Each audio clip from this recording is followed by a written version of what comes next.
Immediately next to her on her right is the national chairperson of the EFF, Komsa Veronica Mente.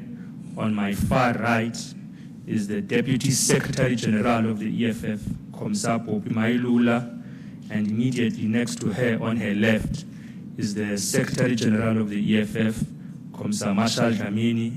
On my immediate left is the Deputy President of the EFF, Komsa Floyd Shivambu, and on my right is the President and Commander-in-Chief of the EFF, who will be taking us through the press briefing today. Over to you, President. Thank you very much, members of the media, the leadership of the EFF, officials who are here representing our organization, the people of South Africa, Africa and the diaspora. The economic freedom fighters is pleased that the national shutdown, which was held on the 20th of March 2023, was an overwhelming success and registered the demands for a stable supply of electricity and the resignation of Cyril Ramaphosa across the country, the continent, and the world.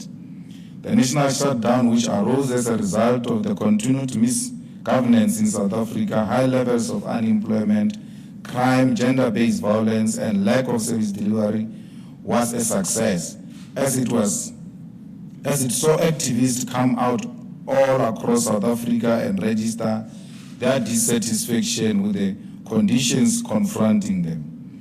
As intended, the people who bear the brunt of the failures of the Cyril Ramaphosa's government heeded the call, and as a result, taxi ranks, train stations, and shopping centers were all ghost towns. Taxis, buses were empty on the 20th of March all over South Africa, while load shedding was ultimately suspended due to a low level of demand for electricity supply. The low level demand for electricity was only possible due to the operations of major industries and businesses being suspended as a result of the national shutdown. It was not business as usual, as the South African National Defence Force and the South African Police Services were deployed in their numbers because the government knew that the national shutdown was a just cause, and they resorted to deploying the armed forces to suppress legitimate and peaceful protest.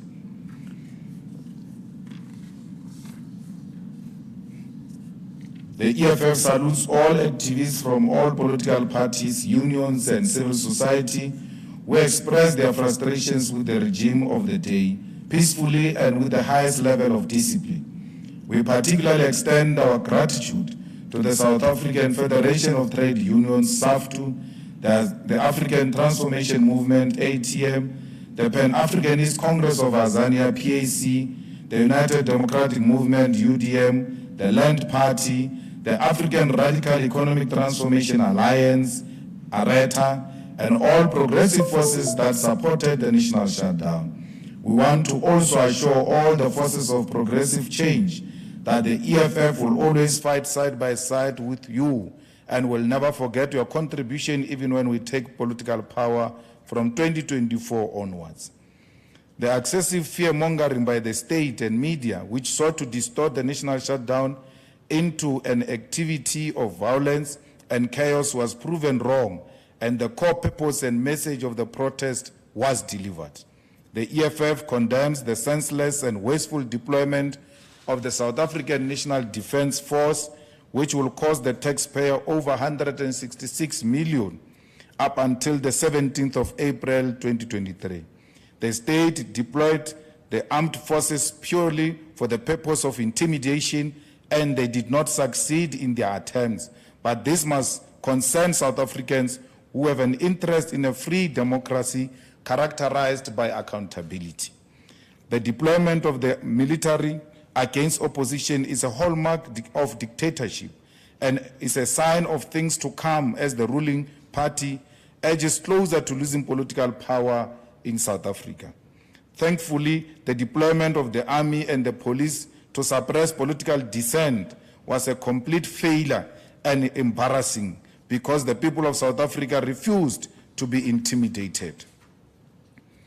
We further condemned the raids conducted by the police on the homes of activists ahead of the national shutdown, particularly the raid of the home of the EFF Gauteng Provincial Secretary Mushekoma in Soweto. The ruling party has resorted to utilizing apartheid tactics of isolating individuals and attacking their family homes in an attempt to discourage them for standing up for their rights. It is ironic that members of the ruling party who had their homes raided by the apartheid government are today the ones who are using the tactics of persecution against those who oppose them. We commend the fearlessness of all activists and ordinary citizens who came out in their numbers despite these numerous forms of intimidation and even illegal arrests. Many activists and disturbingly many young women were arrested without just cause in an attempt to strike fear into the hearts of South Africans. Of those who were arrested is EFF Central Command Team member and Member of Parliament Yolisa Yako, who was arrested simply for walking. The EFF has ensured that a majority of all those who were arrested on the day of national shutdown are released. We are inspired by the high spirits of all fighters who were held in police cells after we ensured their release and their determination to continue to call for the fall of Cyril Ramaphosa. The enthusiasm is encouraging and proves to us that no one can intimidate committed revolutionaries. The EFF condemns the illegal instructions which came from the fronting Minister of Transport, Lydia Chikunga, who threatened bus companies with termination of contracts if they provide transport for the national shutdown. The EFF will lodge a complaint against the fronting Minister of Transport with the Office of the Public Protector as her actions constituted an abuse of her power as a minister to serve a personal and partisan agenda. All of these attempts by the state to suppress the national shutdown failed dismally. Their efforts, which included massive deployment of law enforcement and the military, disinformation tactics and narrative manipulation by cabinet ministers and the president himself, all failed. Ordinary citizens and businesses all registered a motion of no confidence in Cyril Ramaphosa, who encouraged business to open and people to proceed like it will be a normal day, and no one listened to him. The assurance of the President of South Africa that it will be business as usual were ignored by the people of South Africa, confirming that he lacks the legitimacy to lead our nation. The national shutdown was already a success the moment a majority of businesses refused to open their doors despite Ramaphosa's promises of a normal day. The success of the shutdown was further enriched by the fact that on top of the closure of business, our people took to the streets to demand the resignation of Ramaphosa. The state-sponsored narrative of business as usual collapsed, and central to this is the arrogancy of the incumbency. The ruling party is so detached from the realities and frustrations of our people that they began to believe their own rhetoric and propaganda. They were humbled by businesses and ordinary people who showed them that nothing will be normal on the 20th of March 2023. Trucks and trains, which are central to the transportation of goods and minerals in our country, did not move. The ports of South Africa, particularly in Richards Bay in KwaZulu-Natal, did not operate. The busiest airports and municipal roads and national roads were abnormally empty on the day of the national shutdown, proving its success. The state itself contradicted its own narrative of a normal day because they deployed a massive contingent of military and police on the 20th of March 2023, spending millions trying to combat the national shutdown. South Africans saw the highest level of police visibility on that day, proving that it was not a normal day. The road to the removal of Cyril Ramaphosa as a president of South Africa has begun and will continue with sporadic protests in demand of his resignation. The EFF will pursue this and through legislative means, the courts and on the picket lines. Ramaphosa is corrupt, violent, and grossly incompetent, and his continued presidency will descend South Africa into dictatorship and collapse. He must resign, and he must resign now. The EFF takes this opportunity to wish all Muslims a blessed and peaceful Ramadan.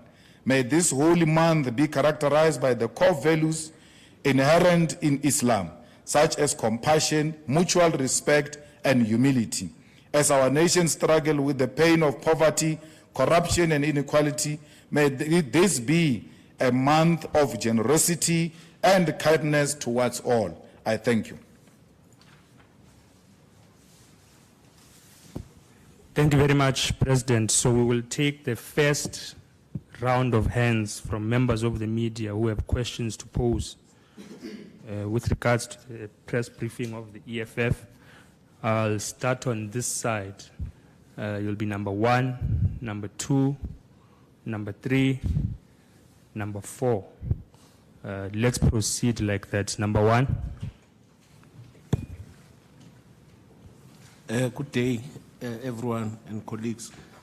Mr. Malema, as it relates to what you term the wasteful deployment of the SANDF, what is the EFF going to do in this regard to hold the government of the day accountable in this regard?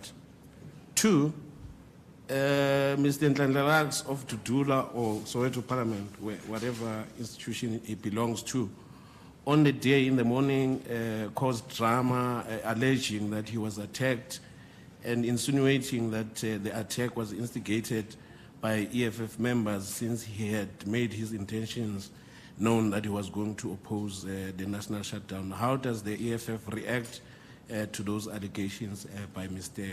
Ndlandlalax? And then maybe lastly, with the intention of the shutdown having been to call for the resignation of the president, the ending of the load shedding, which is back now, high cost of living, which persists, what is to be done in the immediate going forward to sustain whatever issues that you sought to brought to public light, which persist, as I say, barely 3 days later after the shutdown, but these issues are still very much on the table? What is it that the EFF is going to do in the immediate and in the long term in terms of making sure that these issues don't disappear from the national discourse? And maybe lastly, Mr. Malema, what do you have to say about those who are critical of the tit-for-tat between yourself and the SGO of the governing party, Fikile Mbalula, saying that this is, the lowest of lows in terms of what people ought to see as qualitative content in politics of our country? Do you agree with that or do you disagree? And if you disagree, why? Thank you. Number 2. Mr. Malema Katlao Sokoto from Kaya FM. Just one question. Yesterday, the SG of the ANC made the accusation that the EFF shutdown had initially, he says that it was, they had prepared for violence because that was the message by the EFF, that it was not meant to be peaceful, and then accusing the party of saying then it had to turn peaceful afterwards. So he cited the arrest of the Wits or some students on the Sunday evening, saying that initially the message from the EFF was that it was meant to be violent, but then your story turned and then it became a peaceful protest. Just your response to his sentiments. Number 3. Tumalo Mushaudi from Newsroom Africa. Mr. Malema, just to follow up on the question regarding the fact that the load shedding was suspended on the day of the national shutdown. How would you cast that in terms of the strategic purpose of suspending the load shedding? Would you say that load shedding is being used as a tool, as a political tool, because it can be suspended for one day, or how would you cast that? Thank you. Number 4. Good day, it's Natasha Puri here from SABC News. Mr. Malema, you mentioned the issue of Moshe Koma, his house being raided. Can the EFF perhaps tell us if you're thinking of taking legal action against the police? Also, there's an incident in Mpumalanga. Can you just please clarify it for me, where apparently EFF members were beaten, assaulted and shambocked by ANC members. Has a case been opened so far in that regard? Furthermore, just a reaction of what happened yesterday in Parliament, the motion of no confidence against the National Assembly Speaker, Mama Pisa Ngakula failing. Please comment on that. And then just the last question, Maelfu had asked that I ask for your reaction on the ICC issuing a warrant of arrest against President Vladimir Putin. Thank you.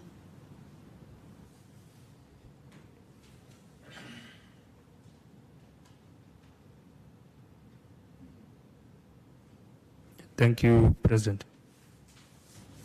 Thank you very much. Well, you will know that we are in Parliament, and we will be questioning the rationality and the deployment of soldiers and the amount of monies that are going to be spent on the soldiers that are on the streets now. The national shutdown, from its beginning, it was declared to be 1 day. And as to a month deployment, I don't understand what informs that. But dealing with the criminals that we're dealing with, that might be an opportunity for them to loot. Because in the army, ordinarily, and in many instances, we never get to the bottom of how monies get to be spent in the army. And that's where it is very easy for a corrupt government to just exploit that opportunity and steal the money. Because we don't want to undermine the integrity of the armed forces, especially of our own country, because once you start making unnecessary demands, at times you are even tampering with their intelligence operations and all of that. But it is for South Africa to see for themselves that we have no precedent at all. We have no crime intelligence. We have no state security. We have no army intelligence, because someone should have said to them, stop being jokes and focus on what you are doing, because there is no such a thing. Guys, we started together when we were announcing the national shutdown. We announced it through you. Not once have we ever spoken about violence.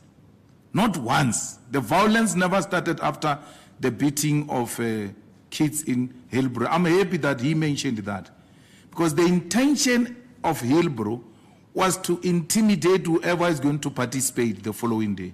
So they wanted to demonstrate a night before the state heavy-handedness on the protesters and threaten anyone.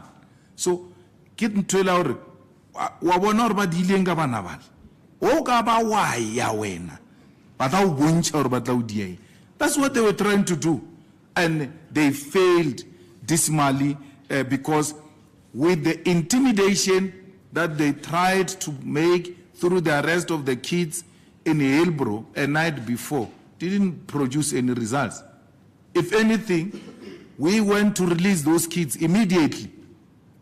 So now, if you say you are stopping violence by beating up the girls, which violence was the girls were committing? Which one? Because those kids were marching on the pavement. That's how they mobilized the student command at VEDS, at UJ. When they do mobilization in Bramfontein, they move from apartments to apartment, from this building to this building, stop outside, start singing. Those ones get out to join them. They go to the next one. That's what they were doing. Not during the day, not at the peak hour. They did not tamper with anyone. They just went about mobilizing for people to join the legal action on the 20th. So the action that they were mobilizing for was legal. They didn't do anything illegal. And then you arrest them. Why? Because you want to use them to intimidate the whole country and show them that you can actually use force against peaceful protesters. That was supposed to be something that all of South Africa should have condemned. That you cannot use violence. It doesn't matter whether you like what these people are saying or not, as long as they are not burning public property, they are not engaged in any form of disturbance or anything of that sort, why do you beat them up? One of the police officers there, which a judge refused to accept, by the way, in court, that evidence, that there was a police officer who was saying, shoot the window, shoot the window. That, in a way, that place where they were shooting the window, it's a residential area. What if that rubber bullet finds a 4-year-old, 2-year-old, 3-year-old in that window that they say they must shoot? Those who are trained to use firearms know that for as long as you don't know what is beyond this point, you can't shoot. But the apartheid, bloody, thirsty policemen, when they say to him, shoot that window, shoot, without knowing what is behind that window, he shoots. We are trained not to shoot if we don't know what goes beyond what our eyes can see. Because you might hit ordinary people. What if you hit a pregnant woman? Because some fool around who's excited by the sounds of firearms says shoot, shoot, shoot, and you take an illegal instruction, you shoot. So it was an act of intimidation against, was it not on the same day or in line with that court order of the DA? You know, when you deal with illiterates, they find it very difficult to follow logic. After the court of DA in Johannesburg, 5 o'clock, we're instructed, but court said by 5 o'clock we must issue the statement that says the march is going to be peaceful and that there will not be blockade of roads and that there will not be destruction of public property. 5 o'clock, we issued that statement. So when an illiterate says to you, we started talking peace after the guns, and no one challenges him to say, but it's not true. There was a court order that instructed them to issue the statement they did. Before that, Malema spoke in Soweto to EFF branches. He spoke peace. There was no gun. Throughout its mobilization, we said peace must be the language. Why? We don't want you to concentrate on the looting. We don't want you to concentrate on destruction of property. We want the message to remain clear.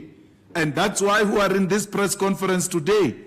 No one can divert from the issues and ask us about the side issues because there are no side issues. The message remains to date. So why would you question the success? What was the objective? The objective has always been to get the message across.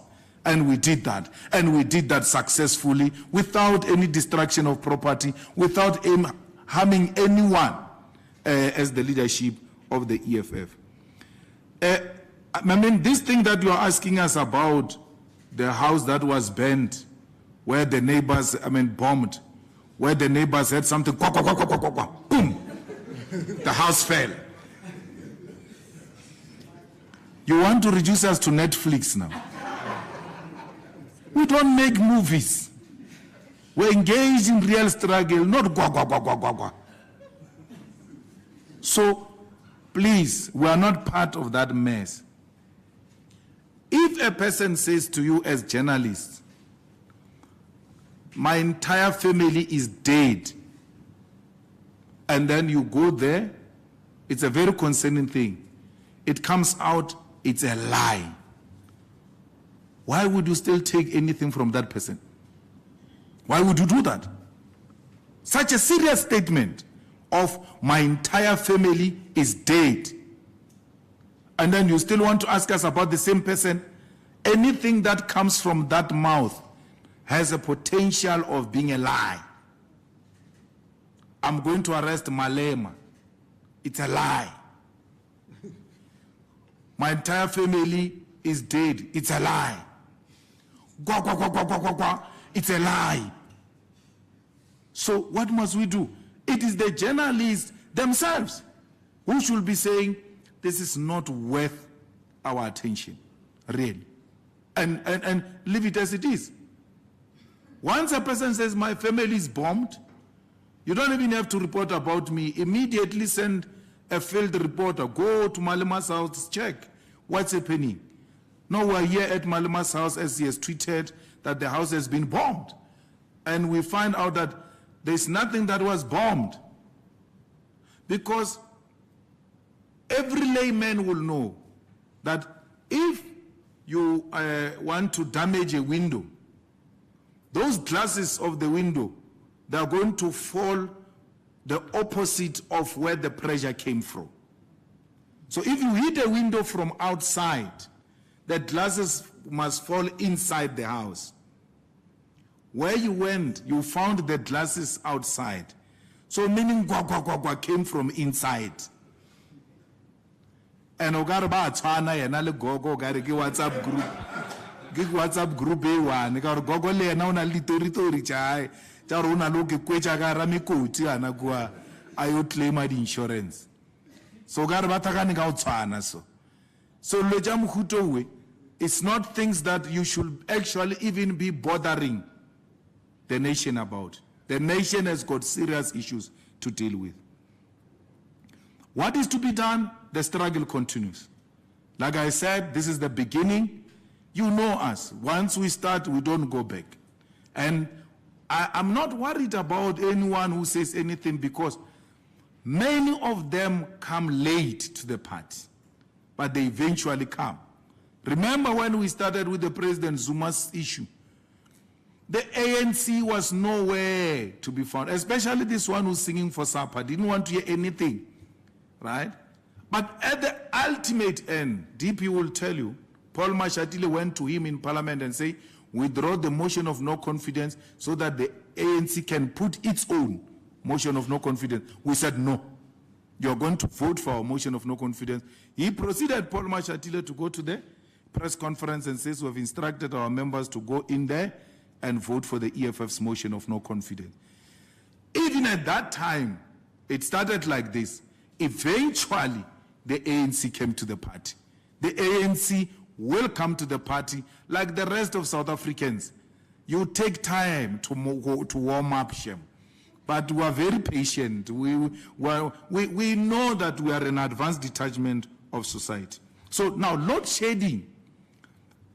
3 days towards the shutdown, it was used to demobilize people.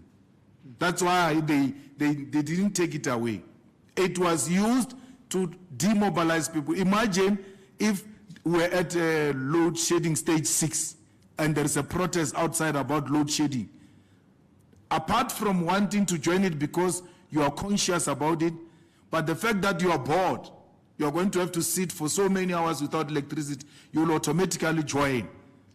They used that and then said, no, we can't. Whatever you do, please make sure the lights are on. And I said to Dr. Mbwiseni, I was praying, I said to him, I pray that they don't respond to this pressure by keeping the lights on beyond the capacity of the grid, because they are under pressure and it collapses the grid. Because they were so desperate to keep the lights on to a point that they had potential to collapse the grid. Whatever it takes, let's do it. It doesn't matter, the lights can be off. So it was used as a method to demobilize, which now comes to the point that it is possible to keep the lights on. Someone doesn't want, and the EFF has proved that. 3 days before, look at the results of the EFF. You're saying, where to from here? You are supposed to thank us first. That in so many months and months, for the first time, on the day of shutdown, you had so much electricity. No load shedding. Thanks to the EFF, immediate delivery, not after the march. During the march, we delivered the demands immediately. Why? The big users of electricity decided to close. So I responded to the violence. All comrades who were beaten up, we encouraged them to open cases. That's what we said. They need to open cases. The policemen who harassed those kids in at vets, one of them is captured nicely in a video. We need to pursue that one and to teach police that no matter how angry you are, you will never be a combat. You will always be a service. And that's why we are taking Mukwanazi's comments to the constitutional court to be declared unconstitutional. Mukwanazi has got no option to say today we are a service, tomorrow we are a combat. No. Coming from the mouth of such a powerful man who says today we are a combat and citizens will forgive us because we are putting aside the service. Police have got no such luxury. They should know that under whatever circumstances, they remain service to our people. The police we worked with in Pretoria, where I was, they were always like, Mr. Ndozi, what do you need now? Which road do you want us to take? Not, no, you can't go there. You go there. No. Always very cooperative. To a point where I even started playing with them. When they turn, go left, go that way, I decide, let's go straight against where the police are going. They will run, come the other way to rejoin the march and not be angry and say, no, what are you doing? No, they knew it was a peaceful protest. We have a responsibility to protect it, and we have an equal responsibility to protect the public and all of that. Mkwanazi acted in a childish manner. You know why? Because the EFF has been saying Mkwanazi must be the national commissioner. So for sure, he thinks that they think he's part of the EFF. So in a way, he's trying to prove to them that I'm not EFF. And then he does childish things. With, a desperation of a career policeman. Have you ever met a policeman? Every day you meet a career policeman, ordinary one. Just tell me what you talk about. Promotion. That's what they say all the time. There's no policeman you can speak to and doesn't talk about promotion. Man, I've been a warrant officer for 15 years. Can't a plan be made? Mkwanazi wants a promotion, which he deserves as a career policeman who can combat crime in South Africa. But he descends into political utterances that he knows nothing about. He's a political illiterate, and he must stick to being a career policeman. That is his character. And that's what he must do. Let him be a policeman and leave politics to politicians. Now to want to try sound smart because you've got a commissioner who can send an email. You're trying to show people that you are better than Masemul by attacking the EFF in an unconstitutional manner. It will destroy him, trying to please the people who don't like him, by the way. In all what he did in KZN was to try and please the people who don't like him and trying to show them that I'm not part of the EFF, they always talk about me. Childish response. And he will regret it because we're going to get those utterances declared unconstitutional. They are a threat, serious threat, coming from a man in his position. Motion of no confidence again exposed the ANC's attitudes towards accountability. We didn't expect anything less. What we do as a small opposition with how many members, 44 in parliament, is to expose the hypocrisy of the ANC and the hypocrisy of the official opposition. That can allow members of parliament to be removed from parliament by armed policemen. Guns must be prohibited in parliament, in the National Assembly. Because what if that policeman gets triggered by someone he has been seeing on TV and this person has been irritating him for too long, and then that's an opportunity to shoot? You bring guns inside parliament officially.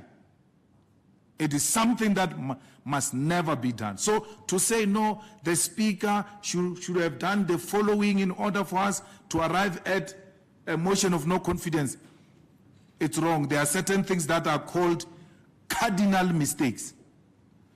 She made a horrible, terrible decision that day, which exposed her that she's not a good speaker.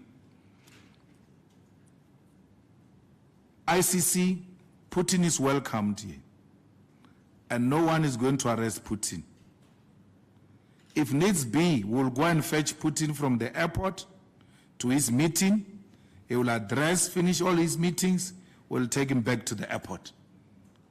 We're not going to be told by these hypocrites of the International Criminal Court who know the real violators of human rights, who know the murderers of this world. That former Prime Minister of Tony Blair admitted that they made a horrible mistake when it comes to Saddam Hussein. They've not been charged today. Bush is still there. They've not been charged till to date. And then Obama killed Gaddafi.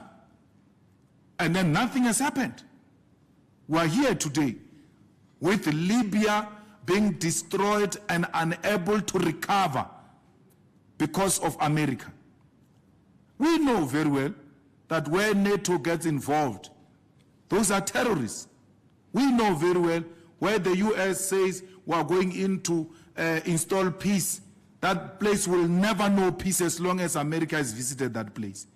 So we don't want ICC's hypocrisy to apply here in our country. President Putin is welcomed. We know our friends. We know the people who liberated us. We know the people who supported us. In Kutokonaval, the weapons that were used in Kutokonaval that led to the liberation of South Africa were coming from Russia. Russia supplied us with weapons in Kutokonaval. Cuba supplied us with soldiers. MK was drunk. Cuba brought the soldiers. Russia brought the armaments. We were supposed to be the ones that are being complimented and supported by these other countries who were found wanting. But let me ask a question, and this is to all South Africans. On a hindsight, which mass campaign of the ANC was ever successful from its formation? Which one? Which mass in history? I'm asking you about history. Let's take Sharpeville. That's not ANC. We all know that. Let's take 1976.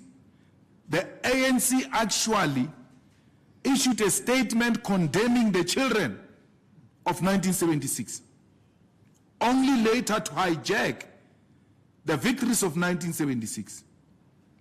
Where was the ANC when they were calling to run South Africa ungovernable and uncontrollable? There was no ANC in this country in the 80s when the youth took over the streets. There was no ANC. Which mass campaign of the ANC was successful? They came and did a mass campaign on HIV and AIDS. That was one of their mass campaigns. A lot of people died because their campaign was not successful. Which mass campaign?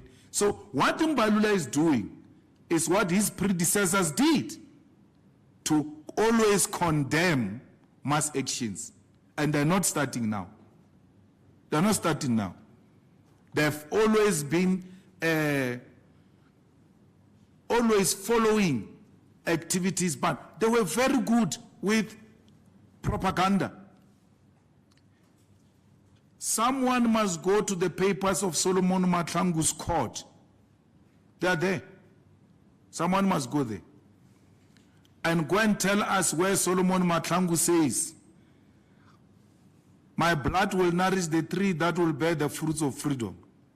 tell my people that I love them, they must continue with the struggle. But he said it there in the court. In the court papers, there. That's what the ANC told us. Yeah. Go and show us that. There was a guy there in the ANC, still very good, but is no longer active, called Peter Maibuye, Joel Nechtens. Those guys had a department called DIP. Its role was to do those things. Propaganda, they were very good at that. That's why everything else, if you're to tell someone that 1976 is not ANC, is going to be shocked. What are you talking about? What are you saying? Because people just automatically assume 1976 is ANC. It's not. It's not. So it has got no history of mass protest. Why was O.R. Tambo staying in Britain after the British government declared ANC a terrorist organization? If indeed it was an organization that constituted a threat to the white establishment. Okay, let's bring it closer to history. Can you imagine that terrorist that America killed, Osama bin Laden? His organization being declared a terrorist organization, and then he stays in Washington. How do you reconcile the two?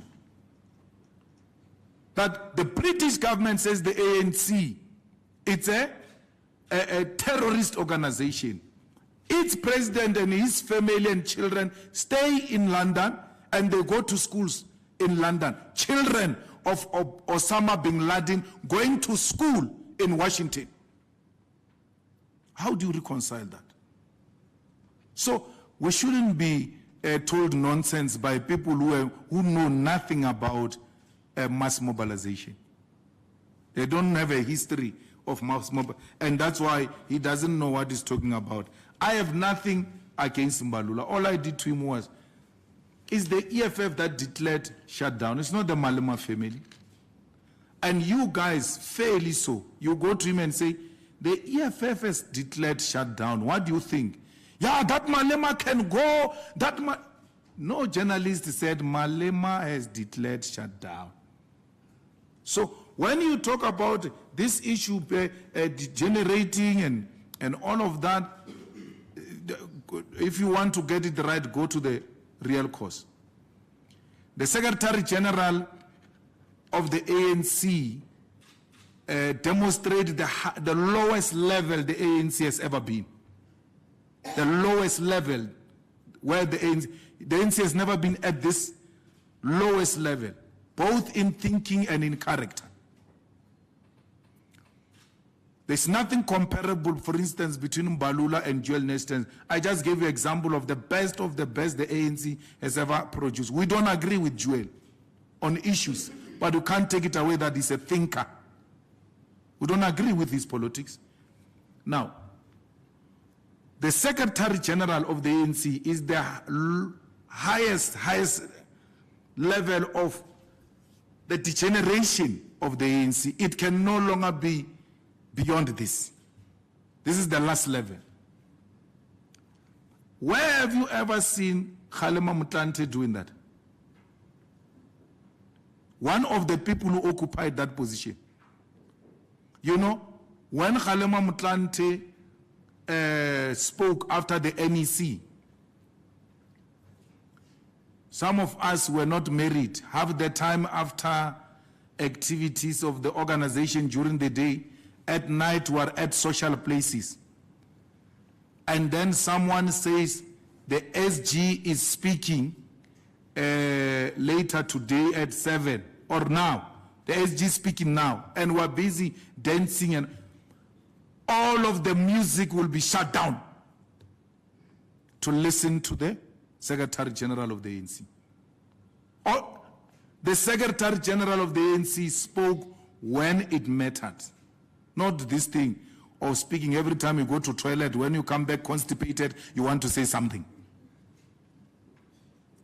No. That is demonstration of the degeneration the ANC has ever experienced. From that night, from that evening, till to date, he's still tweeting and talking about the EFF national shutdown, the Secretary General of the ANC. Why? Because there are no longer veterans there who can say to him, but iyakela into yakho. Ima Mbalula, ima. No one, no, there's no longer anyone. Ramaphosa is excited because he thinks it's his personal defense, but he doesn't see that this is actually destroying the office of Secretary General, who wants to create some non-existing beef. Because Mbalula was told, he listened to that nonsense, and I told him, when he called me, I said, you listened to that nonsense that Malema has made his match, and you're taking it literally. Literally, good.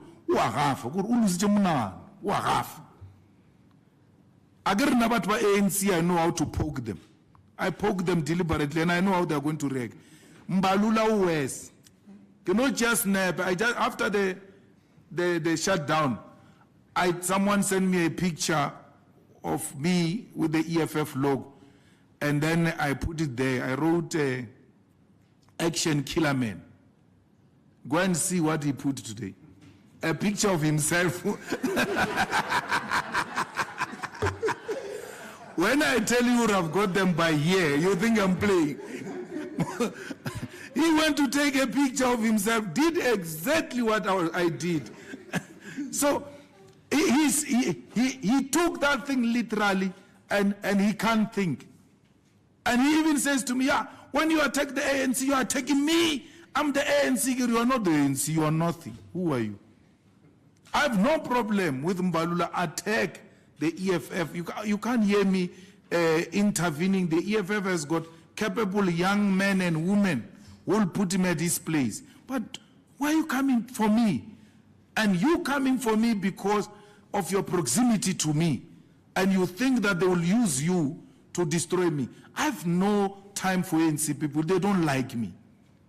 Even himself doesn't like me. He's envious of me.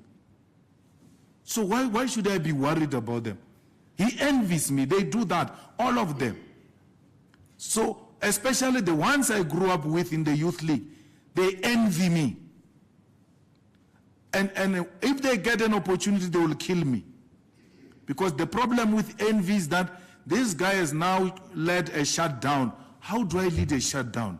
Then you are unable to meet these things that you are competing with this guy about, and it becomes something else. So he is not having any agenda, none whatsoever. He's just going crazy because they said to him, Malema has made his match. I'm not scared of Mbalula. He has never done anything for me. I don't need anything from him. I am where I am because of my own commitment to the revolution. I'm not Mbalula's child, and he will never intimidate me. I won't be intimidated by Mbalula. They tried many presidents, not even secretary generals of the ANC, many. He's a clown that knows very well can't do anything, and he must stop pushing me. He wants to come personal, I will be extremely personal. Then he will talk about degeneration. I have a huge respect for his family and a huge respect for his wife, a dignified woman. To an extent that if I attack his family, it means I'll be attacking that woman. He's got children who are now older who hear these things. Why should we be personal with wives and children who are older who can follow this thing and get hurt personally by such things? We shouldn't. We shouldn't, but he must not push me. I'm not a push around. I can come just once on him, it will be done. And I don't want to do that. So he must keep my family name out of his mouth. That's all I'm asking for. The rest of the politics, I'm okay with them. I don't care, I have no problem. I just want briefly, no, in a very brief way, all of us ought to ask ourselves, DP, what is a shutdown? in an English definition manner, what is a shutdown? Amongst other things, it means temporary suspension of operations or business. Have you not experienced that? If you have experienced that, there was a shutdown. That's it. Yes, sir. Well done. No, second round. Thank you very much, President. We'll take the second and last round of hands to interact with the President and Commander-in-Chief in the EFF press conference. We'll start on this side now. You'll be number 1, number 2, number 3, number 4, and you'll be number 5. Thank you very much. Let's go number 1.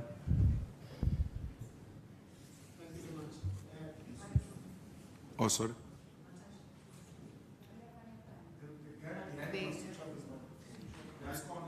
Okay, thank you very much. President, just first question. We've seen concentration of power in Name, the presidency. surname, media house. Sorry, apologies. My name is Puti Musumana from Inside Politics.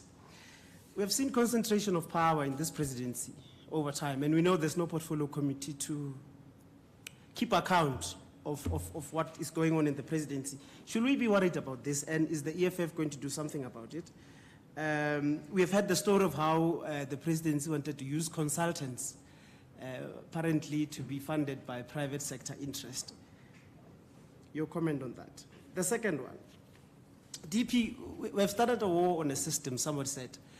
Are you prepared for what is coming? We've heard the story of the transport ministry and the buses. Soon enough, we'll see more. Bank accounts being flagged and much more. Is the EFF and the leadership prepared? And are there anything that you have already spotted? The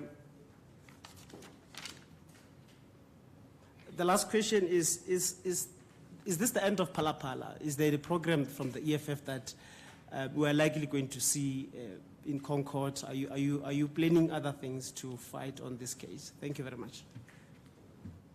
Number 2. Yes, Siyabonga Sithole from the Star. I just want to ask one question. In terms of the assessment of the EFF, in terms of the number of people who took part actively across the country in the protests on Monday, what would be the assessment of the EFF in terms of numbers? Because people are looking at the only one in Pretoria and say maybe the numbers were low, but or in totality, how many people do you think took part in the march? Thanks. Number 3. Kosinathi Shazi from Power FM News. Mr. Malema, with you describing the shutdown as a success, how does the EFF use the success of the shutdown to their advantage ahead of the national elections? The party has made massive strides since its inception 10 years ago. You're the 3rd biggest party. South Africans are looking for change. And as much as you are seen as a necessary evil in the party, a number of South Africans, especially on social media, have identified themselves in the cause and the actions of the EFF. So my question is, how do you take the success of the shutdown and use it to your advantage with the elections just months away? Thank you very much. Number 4. Mr. Malema Katleosohoto again from Kaya FM.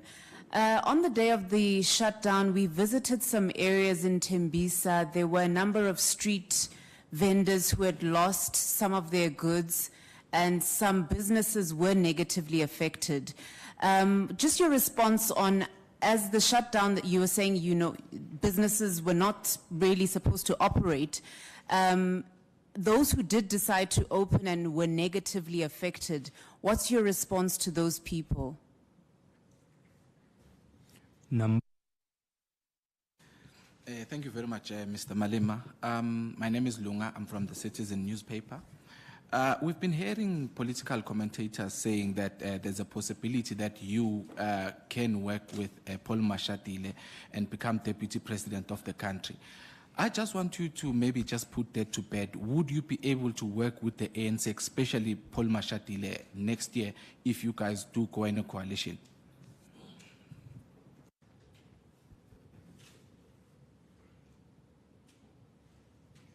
Thank you very much, President. Thank you very much. The concentration of too much power in the presidency, it's a sign of dictatorship. A dictator who can't trust anyone with discharging government responsibilities, and as a result, he wants to run everything himself. And that's why that office is too big now to a point where we are even unable to track some of the things. So we have written to the Speaker of Parliament to establish portfolio committee on the President. And matters have also been taken to the Rules Committee, as it were, because we believe that if, for instance, tomorrow he wants to steal the money from water department, he might come and say there is a problem of water in South Africa and I want to run it, I want it close to me, bring it to the of my office. So it's now water department in the presidency, and then it's being shielded from that accountability. And I do not appreciate why both black and white were not alarmed by that. That so many departments get put under one office which has got no oversight committee on it. And the president is not prepared to budge on the oversight, which confirms that that thing he was saying is the most transparent president who's available to take accountability, has never allowed Parliament to hold him accountable. The panel said he must be held accountable, he refused. Yesterday, we said, let's do the ad hoc committee to hold him accountable, he refused. Now his office has got no oversight committee. The man is a law unto himself. And the sooner we realize, the better for our country. You mentioning Minister of Transport. That Minister of Transport was single-handedly picked by Minister Mbalula. He had two options on that minister. He had Zizi Godwa and he had this current minister, because he wanted someone he can control. And they picked this one. It is how he operates, Mbalula. When the letter came at 2 a.m., I knew it's him. Mbalula used to call us at night when we're trying to resolve issues in conferences with one phone call. Disrupt the conference on the phone. Mbalula used to call. When the letter came at 1, I knew it's Mbalula. And I told him, I said, I knew it's you who said to this comrade, stop those buses. If they know who's giving subsidies here and a child, what do you call it? Scholar transport. If they know who's giving those tenders, they must stop those things. Stop it. They didn't care whether it was constitutional or not. A legal party that has announced its program 2 months before, does nothing underground, operates above the law. The state says it must not be given buses.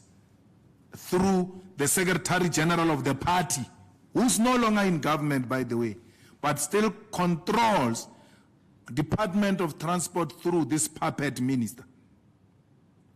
He wanted Zizi or this one, and perhaps the president became more comfortable with this one. And that's why he still wanted to have control. There's still going to be a huge mess in that department. And if this comrade doesn't agree to what Mbalula says, we'll observe it in between. She's likely not to come.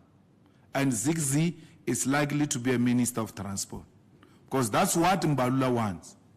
He still wants to control transport. The same way, he's deeply hurt by the police, by the way. The fact that he was removed from the Department of Police is still hurting him. He needs a psychologist. Because it's the kind that never let go of the departments because he feels entitled. That's why during the reshuffle, unprovoked, he said, we were being removed here. We once being removed here as Minister of Police. We never complained. But But he was removed before as Minister of Sports. Why he's not motioning sports? Because he doesn't care about that. The most important thing that has ever happened to him was police and transport. You know, the leadership of the EFF, both in the provinces and national, have been saying to me, please, President, allow us to go for this guy. No, wait. Because they know our relationship and they're like, we are unable to go out full force because we don't want to be seen like we're undermining what you guys have. But a man who gives an instruction at 2 a.m., Arobali, ulala lawyer nare, leskancha di bas, moloi, bushew, robej, reatushiwa or yo, kadira tile. What is the problem? Mbalula said no buses. He issued this instruction.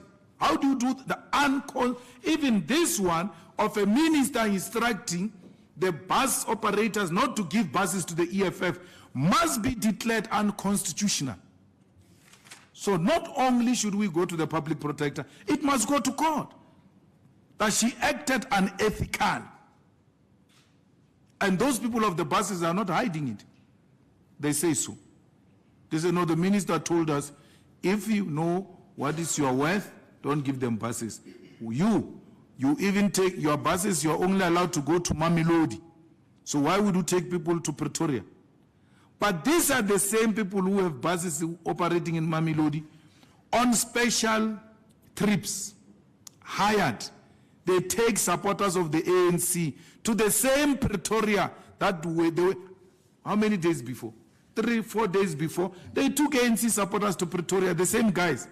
When they're supposed to take the EFF, they are told, no, your operating license says Mamelodi, so you can't go to Pretoria.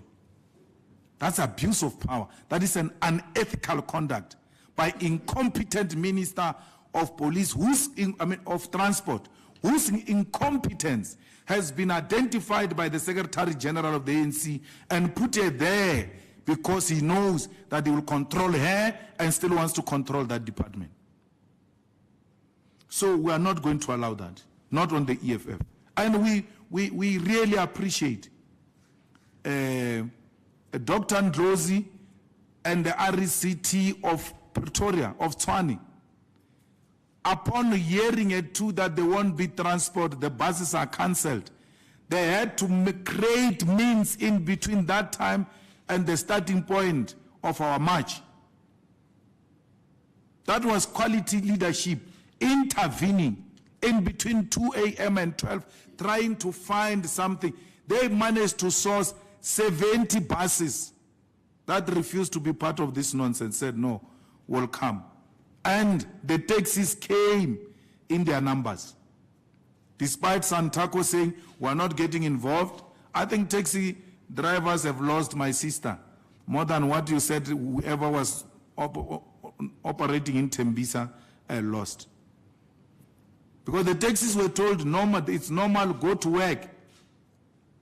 Pirating alone in a taxi, beep, going that way, beep, coming back. Dololo, there are no people. They caused the taxi people, they caused them. Because had they said, no, there is a shutdown, stay at home, they were not going to lose anything. They were not going to lose anything. They were not going to gain money as usual, but they will not have lost money that they need disparately. Pala will never end, Mwanama. Pala. We are going to get to the bottom of this. This is just the beginning. Na Pala will never end. That thing he did to Zuma, of taking Zuma to prison, he has set a precedent. I think he's the next president, in office or out of office, will go to prison. We'll never allow that. The DP asked a critical question, which you are all not asking. Let's say he declared the dollars, right? Let's say his business is above board. There is nothing wrong. He did everything right. Leave him alone. That's fine. But how do you answer the question that says the trading currency in South Africa is rands. How do you escape that one? It's by law, by the way. No one is allowed to trade using foreign currency. The president has agreed, the president has accepted that he has accepted dollars from a person who came to buy buffaloes using foreign currency. How do you pass that one? See? As a fate. As a fate. Like, even if it's not a president, leave the president things alone.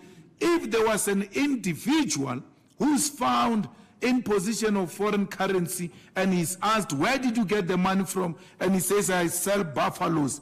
But they say, but you are not allowed to sell using foreign currency. How do we pass that one? Yes, admitted he took foreign currency. Why are you not making an issue about it? Because that is the law. He has violated the law. And he will never go past that one. He ought to have accepted that he violated the law and resigned, which he did, by the way, until Gwede and them pressurized him to stay in office against Pravin, who said, brother, you must go. Pravin, relations, no, they are no longer. That's why SARS can release a statement on that Pala person who bought the money, who bought the buffaloes. SARS was not going to do that. If the relations were still nice between Pravin and the president, SARS was not going to issue a statement that says that guy did not declare the dollars. Even if they know, as long as it's not in the best interest of Pravin, SARS will not say it. Never. So by SARS saying that guy did not declare the dollars, you don't need anyone to tell you anything. In Pravin's language, connect the dots. Why would SARS do that? Because SARS is being used, by the way, as a political weapon. Political weapon. So we shouldn't even be shocked by stories that there will be stories against the deputy president, there will be this, there will be that. I'm not surprised. Why would I be surprised? Because, I mean, we were sitting here the other day, we were told Brian Shibambo paid that debt of VBS and all of that, the matters are closed. No problem. Boom! There is now liquidation or something against Brian Shibambo. What?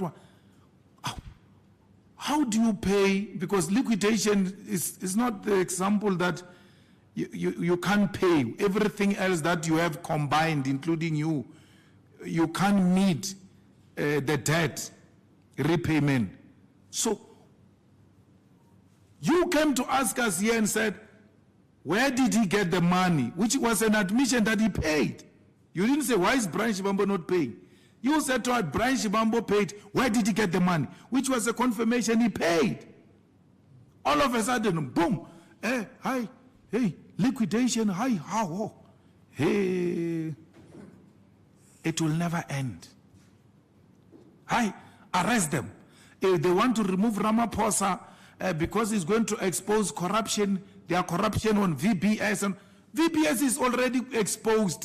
Things were written about VBS and about us. Everything is there. Arrest us if you want. Arrest us. Why do you want to threaten us about VBS every time we speak? We can't be threatened by VBS. Renara ya cheleta VBS. VBS money was eaten by the ANC. And the people who ate that money are in court. Some of them have already admitted. We have nothing to do with that. And you will never use that to silence us. Never. Look, DP, when SARS comes to you and says, we are auditing you for the past 5 years, don't be scared about that. It's their job. If you have nothing, now I've come from there myself. I'm from there.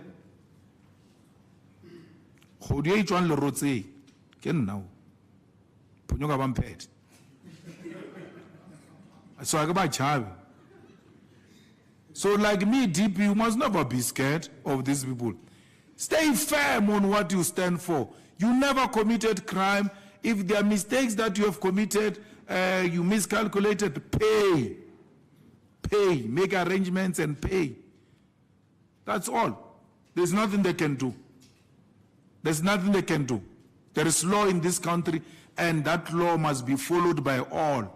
So when people say DPA, now that you guys have taken a stand, are you not scared something's going to happen? Like what? Like killing us? Like imprisoning us? Like torturing us? Like sending SARS after us? We are used to that life. We are used to that. So SARS must never be seen by anyone in South Africa as a problem, even when it's being used as a tool. Don't take it to heart and say it's a problem. No, hey, Floyd, we need 1, 2, 3, 4 form. You go look for it and give them. Hey, we want this, hey, give them. They did this to me. They gave me a settlement. You were there next to me. You traveled this journey with me. Give me a settlement, signed everything and all of that. One morning woke up and said they don't recognize the settlement. I took them to court. The court said this settlement stands. Crooks. They went to settle now because when I settle with SARS, it must be final. And I must trust SARS as an honorable institution of integrity. But if it settles now and then goes around, turn around against its own settlement. My settlement was written by that guy. Van Lochenberg, the man himself. Van Lochenberg. He wrote my settlement, working with Tumi Mukwena, my lawyer, word for word. And then Van Lochenberg turns around and say, no, this settlement is not proper. I agree, he wrote it privately, that he didn't know where he was dealing with. God, no, sir. You are used to robbing people. You are the one who wrote this settlement. Word for word, you. Why do you turn around and say it's not proper? You don't write proper things, Khanwe. And they realize there's no way out. So, how do you have a SARS that operates like that? That operates like mafias who are not honorable to their own commitments. So I'm not speaking about like this because I've got no issue with SARS. Now I don't have any issue with SARS. They will never get me born. Once bitten. Yes. Twice shy, Baba. So everything I do, I make sure, even when the accountant says, no, we can work on getting this money discounted, rather double it. I don't want problems with these people. They are the quickest to be used politically against those they don't want.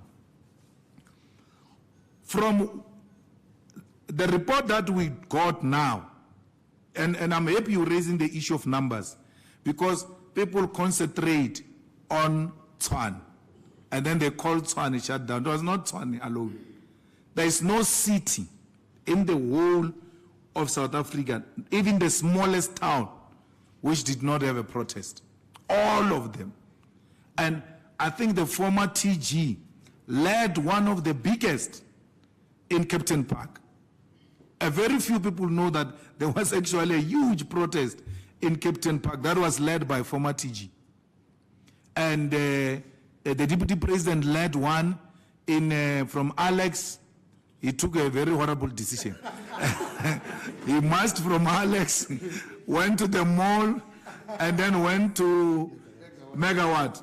And I said to him, when I was relaxing, I sent a message, I said, proof of life, I'm done. And then he says, I think I'm going to arrive at 7:30. And I'm like, 7:30. So yesterday he tells me that no, he did that thing of, what do you call it? Checking the distance. No, the walking one. He checked the distance, and that thing told him 7:30. I said, at some point I was tempted to check how far is that place we are going to, but I decided, no, I don't want to see it. Let me just walk there. And the DSG led in Kimberley, the SG led in eThekwini, National Chair in Cape Town, the TG, was it Witbank or Witbank? Just us alone. And then the rest of our people, all of them, each one of them had a leader in the whole of South Africa, from Musina to Cape Town. Not a single town did not have protest. And then in all the towns, 1 or 2, 3, 4, 10, in total, how many SG? 307 people were arrested in the whole of South Africa. Today we are sitting at 230 that we managed successfully to release from prison. You know, the ones who were arrested in my township, this morning they went to court. There were 5 or 6 of them. And then the magistrate said to them, what is this? What type of a docket is this? Not in court. In the office of the magistrate said, no, I can't listen to this. And then they left. So, they slept inside police holding cells. How do we get recourse for them? Where people just get arrested for doing nothing. Yoli, our member of parliament, they are done, she's walking like there's no problem. They identify her and arrest her and release her the same night. What trauma does it do to that female comrade who was just going to be part of a peaceful protest and then walking away to their respective places? So Yoli is a member of the Central Command team and a member of parliament who was leading in Pechefstin in KZN, just to demonstrate to you who was where. There is no smallest town that did not have a protest. And we said to our people, whether you're 5, whether you're 2, just stand there and raise your voice and let it be heard. And we're happy that we're accounting for not less than 150,000 participants in this campaign. That we could account for, that we could transport from our own transport, because what we said was the number that you are giving us as part of the report must speak to the mode of transport you used, its capacity, and all of that. And the proof of payments for such transport then speak to each other to demonstrate how many can we account for. So we transported 150,000 of them. We're not accounting for those who came on their own without being transported by the EFF. Because in Tshwane, when we walked, we went to Sunnyside. People were coming out of their flats and apartments, joining the march in their numbers. We're very grateful for that, and we're very humbled by what the masses of our people have really done on that day. Their names will go down in history as people who overcome the terror and intimidation of the state and said, we don't care, we're dead already. You can kill us officially. We're going to raise our voices and we're going to raise our concerns about the president and the load shedding. We're fighting to win for elections. Numbers don't lie. That's why the DA is extremely threatened by the EFF, because they know that the party of voice, the reasonable party, the party of voice, the voice of the voiceless masses, is the EFF. The rejected, the dejected masses of our people is the EFF. It goes without saying. Everybody now says, we have now found an alternative. I received an email this morning from a staunch member who said, of the ANC, who said, I left the ANC. I didn't join any other political party because I had given up on these political parties. But what happened on the 20th made me realize that there is now a party to vote for. I've not yet decided to join, but I now know which party to vote for. This is what the EFF has done, reawaken those who are suffering from political apathy. Those who are saying we can't find a C alternative are today saying this is the home of the homeless people of South Africa, of the unemployed graduate, of the ill-treated black African professionals in the financial institutions, particularly in the banks, the professionals who are paid less than their white colleagues, yet performing the same duties. So we are very happy that the people of South Africa are beginning to say, this is where we're going. And that's where we want them, because that is the right direction. Whether there will be a coalition or not, no one goes into a marathon to become number 2. I've never heard Caster Semenya, Arbuti, Reasepila Sokiti Mageta Lewela number 2. Every time she leaves home, I know her personally. I know, even when I've never run any marathon, but I know the world champion, Caster Semenya. At Amaya every day.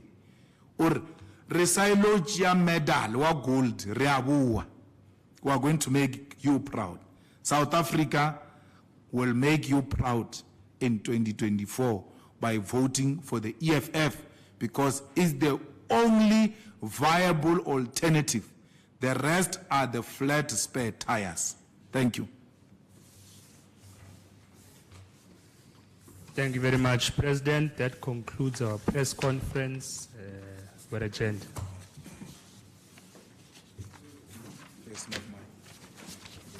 Thank you.